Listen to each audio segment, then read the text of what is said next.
Hello friends, welcome to my channel घरेलू नुस्खे with कामिनी। तो आज मैं आपको सांस फूलने की बीमारी के बारे में बताने जा रही हूँ, जिसको अस्थमा यानी कि दमा भी बोलते हैं। तो अस्थमा आपको कैसे होता है? तो वो आपको, अगर आपके माता पिता को अस्थमा की बीमारी हो तो आपको हो सकती है। ये बीमारी कभी कभार बच्चों में भी दिखाई पड़ती है, जो कि इतनी कम उम्र में बिल्कुल भी ठीक नहीं है। अस्थमा में क्या होता है, तो उसमें अगर आप कोई भारी चीज़ उठा लो या फिर बहुत ज़्यादा काम करो या फिर थोड़ा सा काम करके भी थक जाओ, तो आपको सांस फूलने लगती है, यानी कि सांस लेने में दिक्कत होती है। तो आपने ऐसा भी देखा होगा कि आपके घर में किसी बुज़ुर्ग को 20 से 30 साल तक अस्थमा की बीमारी चलती आ रही हो और वो दवाइयाँ भी ले रहा हो, या फिर उसका जो स्प्रे आता है वो अस्थमा के मरीज़ को हर वक्त अपने साथ रखना पड़ता है। फिर चाहे वो उठे बैठे कहीं पर भी जाए, उसको हमेशा अपना स्प्रे अपने पास ही रखना पड़ता है।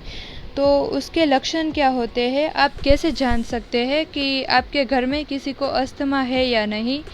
तो उसके लक्षण में, अगर आपको छोटी छोटी सांस ले रहे हैं या फिर आपको लगातार खांसी हो रही हो या फिर छाती में घिसाव जैसा महसूस हो रहा हो, पैरों की उंगली में सूजन जैसा महसूस हो रहा हो, खराश और सूजन के कारण गले में दर्द रहता हो, खांसी के साथ खून भी आ रहा हो और आवाज़ में बदलाव आ गया हो, तो ये सब अस्थमा के लक्षण हैं।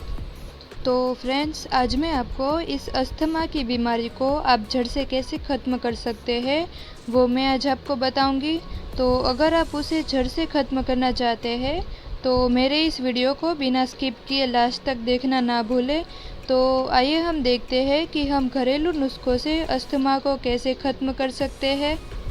तो उसमें आता है हमारा पहला उपाय, जिसमें आपको चाहिए पका हुआ केला और काली मिर्च पाउडर। तो इसमें आपको क्या करना है, तो अगर जिस किसी इंसान को दमा का हमला हुआ हो तो वो उसको एक पका हुआ केला लेके उसको दिए की जोत पे रख के गरम करना है।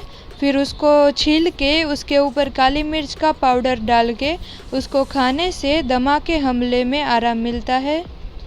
तो अब आता है हमारा दूसरा नुस्खा, जिसमें आपको चाहिए घी, हल्दी और गरम दूध। तो इसमें आपको क्या करना है, तो इसमें आपको सबसे पहले घी के साथ पीसी हुई हल्दी चाट के उसके ऊपर गरम दूध पीने से अस्थमा में आराम मिलता है।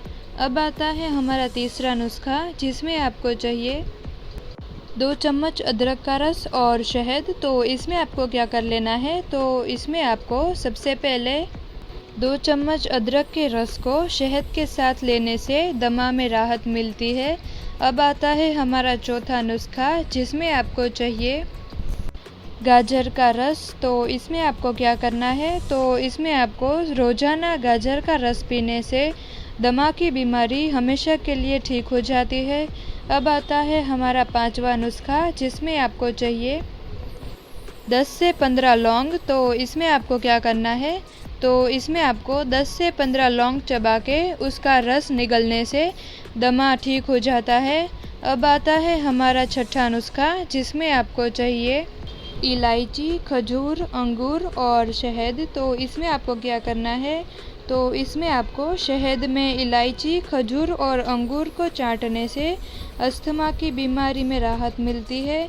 अब आता है हमारा सातवां नुस्खा, जिसमें आपको चाहिए खजूर और गर्म पानी। तो इसमें आपको क्या करना है, तो इसमें आपको हर रोज़ थोड़ी खजूर खा के उसके ऊपर गर्म पानी पीने से अस्थमा के कारण जो कफ हो गया हो वो पतला होके निकल जाता है।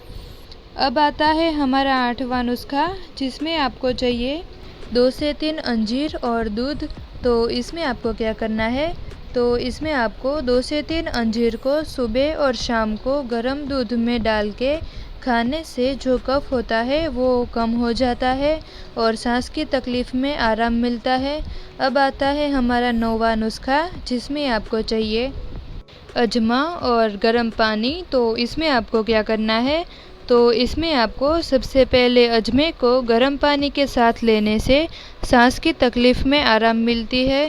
अब आता है हमारा 10वां यानी कि आखिरी उपाय, जिसमें आपको चाहिए 15 से 20 काली मिर्च और शहद।